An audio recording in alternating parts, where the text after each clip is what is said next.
Je vous emmène aujourd'hui au musée Rodin à Paris. Regardez ce magnifique hôtel Biron du XVIIIe siècle refait à neuf pour abriter les œuvres de l'artiste.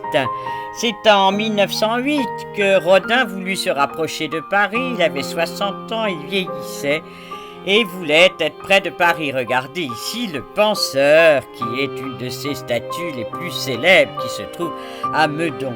Et donc l'artiste veut avoir ses pièces à Paris et c'est l'État qui propose à des jeunes artistes de loger dans les différentes pièces de cet immeuble à l'abandon, totalement à l'abandon.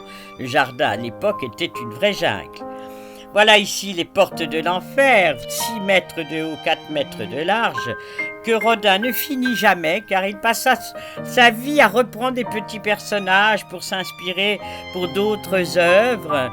C'était commandé par la ville de Paris pour faire la porte du nouveau musée d'art décoratif. Je reprends l'histoire de ce jardin. Ici, vous avez les 6 bourgeois de Calais.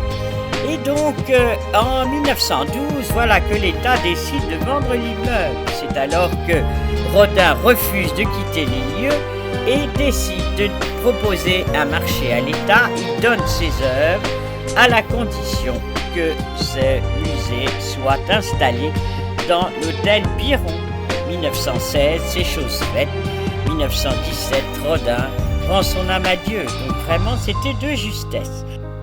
Après la porte de l'enfer et les 6 bourgeois de Calais, d'autres statues décorent le jardin, comme ici les Atlantes, d'autres œuvres tout à fait remarquables. Puis de l'autre côté de l'immeuble, c'est la statue de Balzac. Cette statue que la ville de Paris ne voulut pas payer parce qu'il ne l'aimait pas, il trouvait que ça n'était pas ressemblant, mais Rodin refusa toujours de retoucher ce qui était pour lui le vrai portrait de Balzac. Là, l'orage arrive, le ciel se noircit, les coups de tonnerre, le tonnerre gronde et je me précipite à l'intérieur pour éviter d'être trempé. Je vous dis au revoir, à bientôt pour visiter cette fois-ci l'intérieur de ce magnifique hôtel Biron, à l'ombre des Invalides.